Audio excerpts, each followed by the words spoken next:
समाज जीवनाचं चित्र या विषयावर मी तुमच्याबरोबर संवाद साधतो आहे. समाज आणि साहित्य या दोन गोष्टी वेगळ्या करता येत नाही.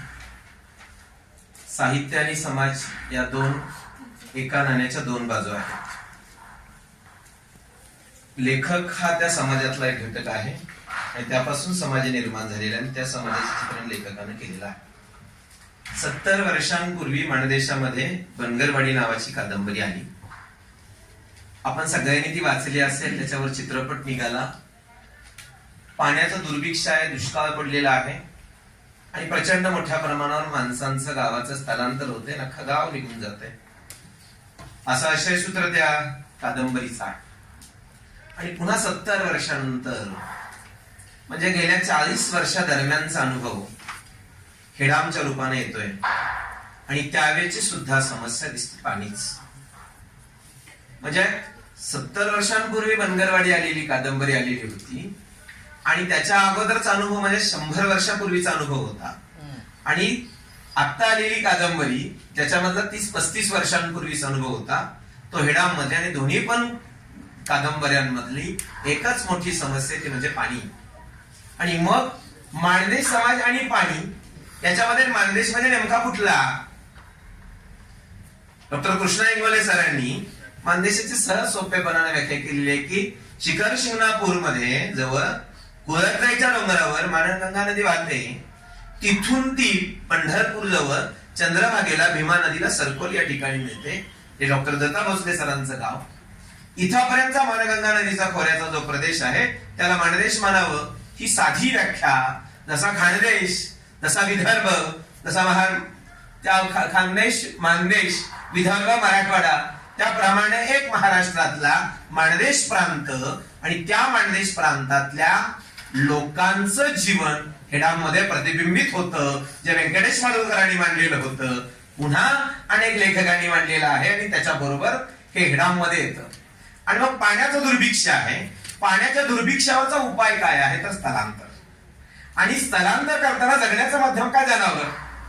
आणि हेडामध्ये दिलेलं आहे कोण कुणाच्या पोटाच्या पाठीमागे चाललेला आहे. माणसं भटकंती करणारी त्या जनावरांच्या पोटासाठी चाललेली आहे. जनावर त्या आपल्या पोटासाठी पुढे चालले आणि त्याच्या पाठीमागे चाललेली माणसं आपल्या पोटासाठी चाललेली आहेत. म्हणजे दोघाही सजीवांचा संघर्ष हा आपल्या पोटासाठीचा संघर्ष आहे. आणि त्याच्यावरचा उपाय म्हणजे शिक्षण आहे. शिक्षण आहे. हा मुलगा शाळेत जातोय, शाळेत शिकण्याचा प्रयत्न करतोय. हा शाळेमध्ये आता पुढे काही इयत्ता शिकेल त्यावेळेस पुन्हा जगण्याचा संघर्ष आहे. या माणसांना स्थलांतर करावं लागतंय. आणि स्थलांतर करताना काय गाव सोडून जावं लागतं. या पोराला कुठे ठेवायचं हा प्रश्न निर्माण होतो. आणि मग घरातल्या माणसांबरोबर हा मुलगा घोड्यावर गावात बसून त्या वाड्याबरोबर निघालेला आहे. आणि मग पोरगुरुजी नावाचा देव माणूस येतो आणि शाळेतली मुलं हा सगळा मेंढराचा खांडवा निघालेला आहे मसवड मधनं. आणि मसवड मधनं निघालेल्या खांडव्यामध्ये मुलं गमतीने बघायला निघाले. मेंढरं निघालेली आहेत. घोड्यावर रोजा टाकलेला आहे आणि त्या ओझ्यावर गुरुजी नागू बसलेला आहे. त्यावेळी जेवण बसल्या गुरुजींना सांगितलं तर गुरुजी बघा बघा.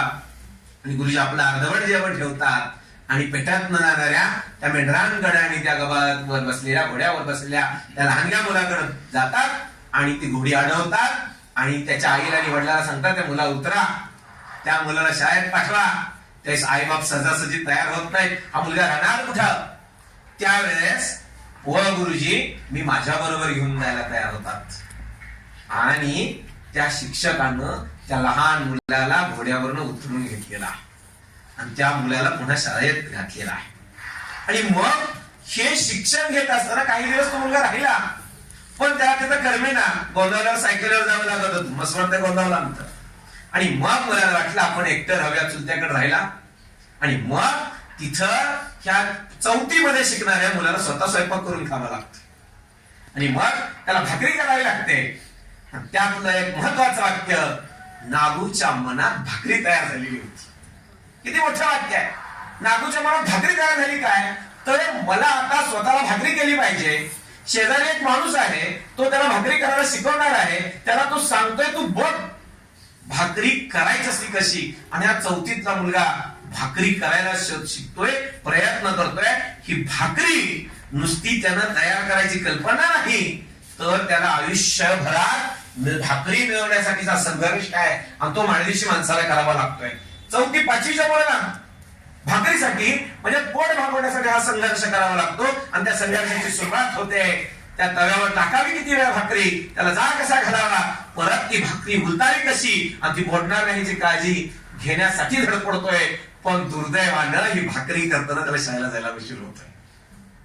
शाळेला जायला उशीर होतोय, दप्तर घेतोय आणि दुर्दैवानं त्याच्या घराचा दरवाजा उघडा राहतोय आणि मुलगा शाळेत जातोय आणि पाठीमाग त्याची भाकरी, ती कणिक, ते पीठ सगळं कुत्र विस्कटून टाकते आणि आजी मात्र कोंबड्या विस्कटून टाकतायत. आजी मात्र आता दणका घेऊन उभा राहते की कधी माघारी येतोय. पुन्हा संघर्ष चालू झाला बघा.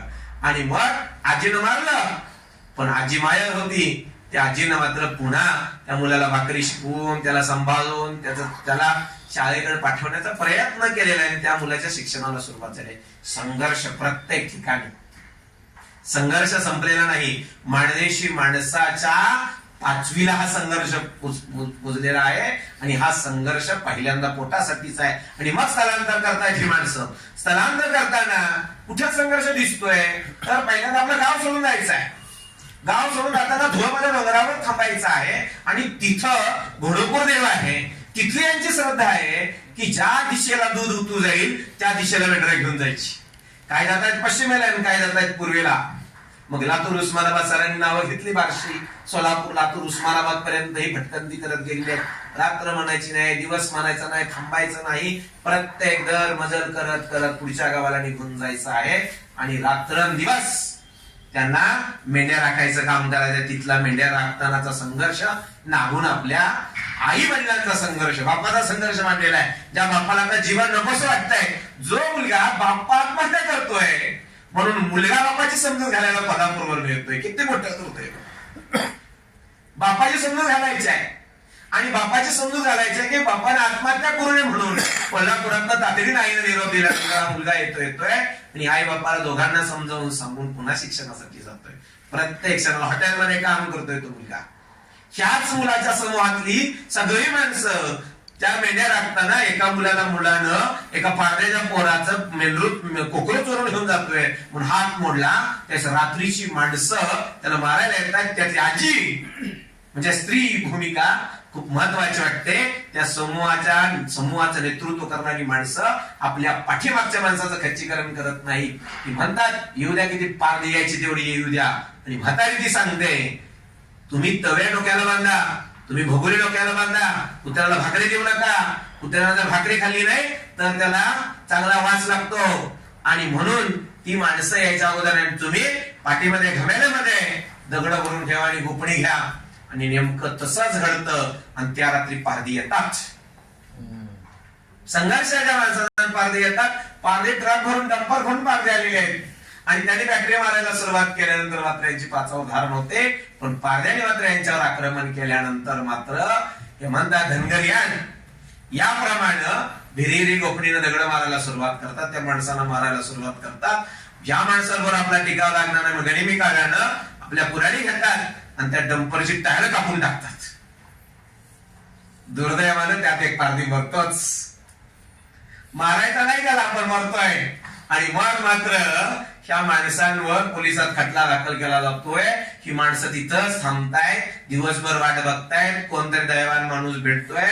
गावातल्या माणसांबरोबर या माणसांचे संबंध चांगले, गोड बोलतायत. पोटाची खळगी भरताना या माणसांनी गावोगावच्या माणसांबरोबर नाती जोडलेली आहेत आणि त्या नात्याचा उपयोग करून गावातला एक माणूस येतो आणि त्याला सोडून आणतो आणि रात्रीच्या रात्री या गावापासून आपल्याला मेंढर दूर घेऊन जायचे आहे. रात्रभर प्रवास करतात आणि त्या गावापासून दूर जातात.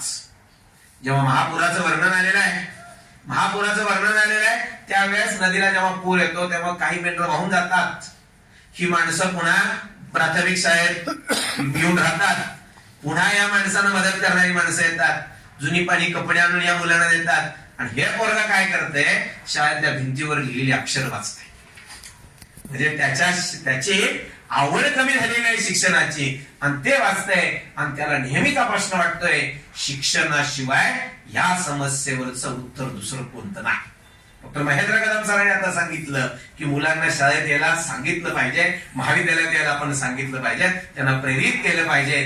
त्या मुलांना संघर्ष दाखवा. तुम्हाला नागोविरकर सरांच्या आयुष्यात आलेला संघर्ष आहे तो तुमच्या आमच्या आयुष्यात थोड्याफार फरकाने आलाच असेल ना.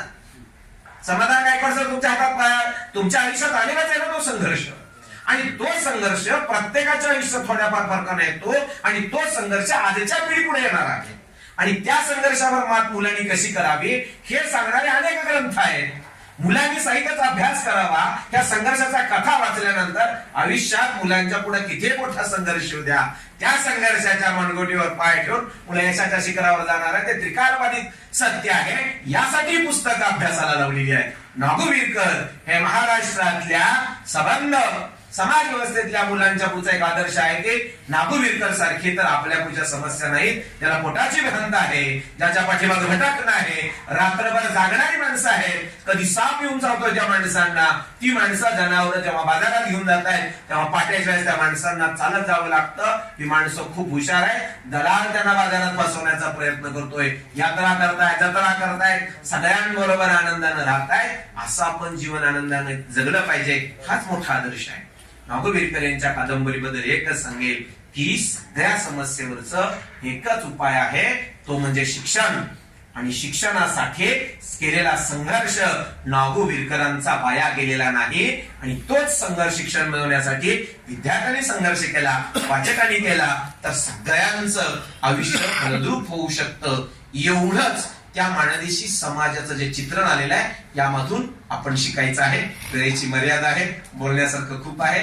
आपण सर्वांनी माझा विचार आणि हेडाम बद्दलचं माझं मत ऐकून घेतलं. खूप आनंद झाला की हेडाम सारख्या ग्रंथावर मला सोलापूर सारख्या चांगल्या नामांकित महाविद्यालयामध्ये माझे विचार मांडता आले. त्याबद्दल मी मला खूप नशीबवान समजतो. इथं उपस्थित असलेल्या सर्वांचे अगदी मनापासून धन्यवाद मानून मी थांबतो.